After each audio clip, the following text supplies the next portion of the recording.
Hi friends, welcome to TET and DSC rapid revision classes. ఈరోజు మనం maths methodology సంబంధించి daily content explain చేసుకుంటాం కదా. ఈరోజు బిట్స్ ఎక్స్ప్లెయిన్ చేసుకుందాము. టాపిక్ వైజ్ బిట్స్ ఎక్స్ప్లెయిన్ చేసుకుందామండి. ఈరోజు 4th చాప్టర్ గణితంలో బోధనోపకరణ సామగ్రి గురించి ఎక్స్ప్లెయిన్ చేసుకుందాం కదా. టీఎల్ఎం గురించి, టీచింగ్ లెర్నింగ్ మెటీరియల్స్. ఈరోజు వాటికి సంబంధించి బిట్స్ చెప్తాను. ఫస్ట్ బిట్, గణిత పేటికలోని సామగ్రి.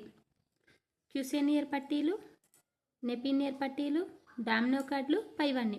గణిత పేటికలోని సామగ్రి ఏంటి? క్యూసేనియర్ పట్టీలు ఉంటాయి, నెపీనియర్ పట్టీలు ఉంటాయి, డామినో కార్డులు ఉంటాయి, పైవన్నీ. ఓకే, ఆన్సర్ ఇస్ పైవన్నీ. ఇవే కాకుండా ఇంకా గణిత పేటికలు ఏమేమి ఉంటాయి? పూసల చట్రం, డామినో కార్డులు, ఘనాపర కడ్డీలు, క్యూసేనియర్ పట్టీలు, నెపీనియర్ పట్టీలు, భిన్నాల చట్రం, జ్యామితీయ ఘనాకారాలు.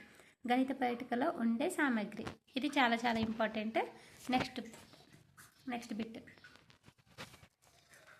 జియో బోర్డు ద్వారా ఏర్పరచలేని ఆకారం ఏది? జియో బోర్డు ద్వారా ఏర్పరచలేని ఆకారం ఏది? దీర్ఘచతురస్రం, చతురస్రం, త్రిభుజం, వృత్తం. జియో బోర్డు అంటే ఏంటి? ఫస్ట్ అది చెప్పండి. జియో బోర్డు అంటే ఇట్లా మేకులు కలిగి ఉంటుంది కదా బోర్డుకి, దాన్ని జియో బోర్డు అంటారు. ఈ జియో బోర్డులో మనం దీర్ఘచతురస్రం ఏర్పరచవచ్చు, చతురస్రం ఏర్పరచవచ్చు, త్రిభుజం ఏర్పరచు. మరి వృత్తం ఏర్పరచరాదు, ఎందుకంటే సర్కిల్ ఉంటుంది కాబట్టి వృత్తాన్ని ఏర్పరచలేము. కాబట్టి ఆన్సర్ ఈస్ వృత్తం. ఒకసారి మీకు జియో బోర్డు ఏంటంటే చూపిస్తా. ఇదండి జియో బోర్డు. ఇట్లా ఇప్పుడు మేకులు కొట్టి ఉంటే ఇందులో వృత్తం గీస్తుందండి, గీయరాదు. చతురస్రం, త్రిభుజం, రెక్టాంగిల్, దీర్ఘచతురస్రం అన్నట్టు ఇవన్నీ చేయొచ్చు, కానీ మనకు సర్కిల్ గీయరాదు జియో బోర్డులో.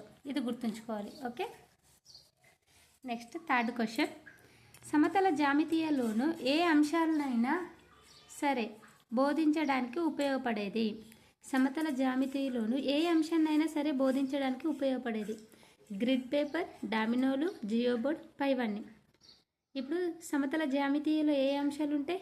దీర్ఘచతురస్రం, చతురస్రం, త్రిభుజం అవి ఉంటాయి కదా జ్యామితీయలో. మరి వాటిని బోధించడానికి ఏది ఉపయోగపడుతుంది? Geo board. Answer is 3. గణిత పేటికలోని సామగ్రి కానిది. ఇంతకుముందు గణిత పేటిక గురించి ఎక్స్ప్లెయిన్ చేశాను కదా, వాటిలో ఏమేమి సామాన్లు ఉంటాయి, ఇప్పుడు వాటి గురించి సరికానిది అడుగుతున్నారు, చెప్దాం.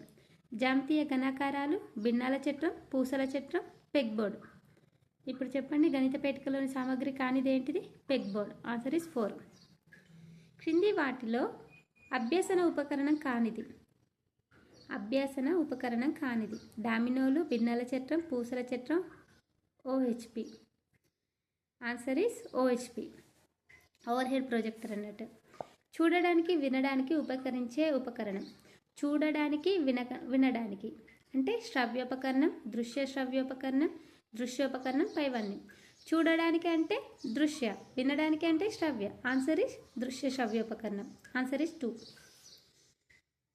దశాంశ సంఖ్యలు రాయడానికి ఉపయోగపడే గణిత పేటికలోనిది. దశాంశ సంఖ్యలు రాయడానికి ఉపయోగపడే గణిత పేటికలోనిది. గణిత పేటికలో దశాంశ సంఖ్యలు రాయడానికి ఉపయోగపడేది ఏంటి అని అడుగుతున్నారు. డామినోలు, ఘనాకారపు కడ్డీలు, పూసల చట్రం, క్యూసేనియర్. ఆన్సర్ ఈస్ 3, పూసల చట్రం. పూసల చట్రం ద్వారా మన దశాంశ సంఖ్యల్ని కనుగొనవచ్చు. నెక్స్ట్ క్వశ్చన్, గణిత పేటికలో దేనిని దీర్ఘచతురస్రానికి నమూనాగా ఉపయోగిస్తారు? డామినోలు, ఘనాకారపు కడ్డీలు, పూసల చట్రం, క్యూసేనియర్ పట్టీలు. డామినో కార్డులను మనం దీర్ఘచతురస్రానికి నమూనాగా యూజ్ చేస్తాం కదా, ఎందుకంటే డామినో కార్డులు దీర్ఘచతురస్రాకారంగా ఉంటాయి కాబట్టి. అమూర్త భావనలను సులభంగా అర్థం చేసుకోవడానికి ఉపయోగపడేవి.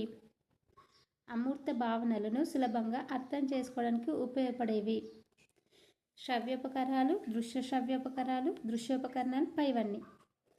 ఆన్సర్ ఏంటి? 4, పైవన్నీ. 10th క్వశ్చన్, ఏ స్థాయిలోనైనా అమూర్త అంశాలను వీలైనంత మూర్తత్వ స్థాయికి తీసుకురావడానికి ఉపయోగానికి ఉపకరించేవి. అమూర్త విషయాలు అంటే కంటికి కనబడని మూర్త స్థాయికి అంటే కంటికి కనిపించే విధంగా తీసుకురావడానికి ఉపాధ్యాయునికి ఉపకరించేటి ఏంటి? గ్రంథాలయాలు, బోధనోపకరణాలు, పాఠ్యపుస్తకాలు, ఏది కాదు. ఏంటి ఇది మనం ఆల్రెడీ ఎక్స్ప్లెయిన్ చేసుకున్నాం మన వీడియోలో. ఏంటి? టీఎల్ఎం, బోధనోపకరణాలు. నెక్స్ట్, సంఖ్యలో అంకె లోపించినచో దాని స్థానంలో 0 రాయాలి అనే విషయాన్ని పరిచయం చేయడానికి ఉపకరించే బోధనోపకరణం. ఘనపరక పట్టీలు, క్యూసినర్ పట్టీలు, నెపినర్ పట్టీలు, పూసల చట్రం. సంఖ్యలో అంకె లోపించినచో దాని స్థానంలో 0 రాయాలి అని చెప్పి పరిచయం చేయడానికి ఉపయోగించే బోధకరణం ఏంటిది? పూసల చట్రం. ఇది నేను ఎక్స్ప్లెయిన్ చేశాను వీడియోలో. ఎవరైనా చూడని వాళ్ళు ఉంటే చూడండి. చాలా బాగా ఎక్స్ప్లెయిన్ చేశానండి. ప్రతి topic line to line explain చేశాను. పెగ్ బోర్డ్ గురించి, జియో బోర్డు గురించి అండ్ పూసల చట్రం, డామినో కార్డ్స్ ప్రతిదీ ఎక్స్ప్లెయిన్ చేశాను. ఎవరైనా వీడియో చూడని వాళ్ళు ఉంటే చూడండి. మళ్ళీ మన మెథడాలజీ క్లాసెస్లో చాప్టర్ వైజ్ నేను ఎక్స్ప్లెయిన్ చేశానండి. మళ్ళీ శాస్త్రవేత్తల గురించి కూడా ఎక్స్ప్లెయిన్ చేశాను. ఎవరైనా చూడని వాళ్ళు ఉంటే వెళ్ళి చూసి తర్వాత ఈ బిట్స్ చేయండి, మీకు చాలా ఈజీగా ఉంటాయి. నెక్స్ట్, జియో పెగ్ బోర్డుల ఉపయోగకరణలో సరైన వాటిని గుర్తించండి. జ్యామితీయ ఆకారాల గురించి చెప్పడానికి, గుణకారాన్ని ఆవర్తన సంకలనం చూపడానికి, సంకలన వ్యవకల ప్రక్రియలు బోధించడానికి. పెగ్ బోర్డ్ అనేది దేనికి ఉపయోగపడుతుంది? ఈ మూడింటికి ఉపయోగపడుతుందో లేదో తెలుసుకుందాం. జ్యామితీయ ఆకారాలు గుర్తించడానిక, గుణకారాన్ని ఆవర్తిత సంకలనంగా చూపడానిక, సంకలన వ్యవకల ప్రక్రియలు బోధించడానిక? ఆన్సర్ ఏ మాత్రమే, బి మాత్రమే, ఏ అండ్ బి, పైవన్నీ. ఆన్సర్ ఏంటంటే పైవన్నీ. గ్రిడ్ పేపర్ ఉపయోగం కానిది. ఈ క్రింది వాటిలో ఏదో ఒకదాన్ని గుర్తించండి. గ్రిడ్ పేపర్ ఉపయోగం కానిది అని అడుగుతున్నారు. గ్రిడ్ పేపర్ గురించి కూడా మనం ఎక్స్ప్లెయిన్ చేసుకున్నాము. గ్రిడ్ పేపర్ అంటే ఏంటిదని. సంకలన వ్యవకలనం నేర్పించవచ్చు, వృత్తాలపై అవగాహన కలిగించవచ్చు, దశాంశ శతాంశ భాగాలు బోధించవచ్చు, అంటే భాగాలు శాతాలు బోధించవచ్చు, దశాంశాలు శతాంశాలు అంశాలను సులభంగా చూపవచ్చు. గ్రిడ్ పేపర్ ఉపయోగం కానిది అని అడుగుతున్నారు. చూడండి ఒకసారి. ఆన్సర్ బి మాత్రమే.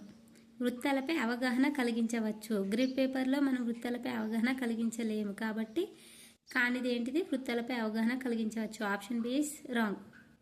నెక్స్ట్ 14th, నల్లబల్ల ఉపయోగంలో సరైన వాటిని గుర్తించండి. గణిత ప్రక్రియలు అన్నీ చేయవచ్చు.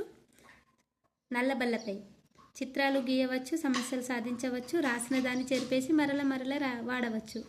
నల్లబల్లపై ఇదంతా చేయొచ్చు కదా, కాబట్టి పైవన్నీ answer. Next 15th question. OBB పథకంకు సంబంధించిన సరైన అంశం ఏది? అతి ముఖ్యమైన బోధనోభ్యసన సామగ్రిని పాఠశాలకు అందించడం. అవును. ఏకోపాధ్యాయ పాఠశాలలో ద్వితీయ ఉపాధ్యాయ నియామకం. అవును. పాఠశాల మౌలిక వసతులను కల్పించడం. అవును. అన్నీ కరెక్టే కాబట్టి పైవన్నీ ఆన్సర్ 15. థ్యాంక్ యూ అండి. మీకు ఈ వీడియో నచ్చినట్టయితే హైప్ ఇచ్చి ఎంకరేజ్ చేయండి. ఇది మరికొందరికి యూజ్ అయ్యేలా మీ ఫ్రెండ్స్కి కూడా షేర్ చేయండి. Thank you.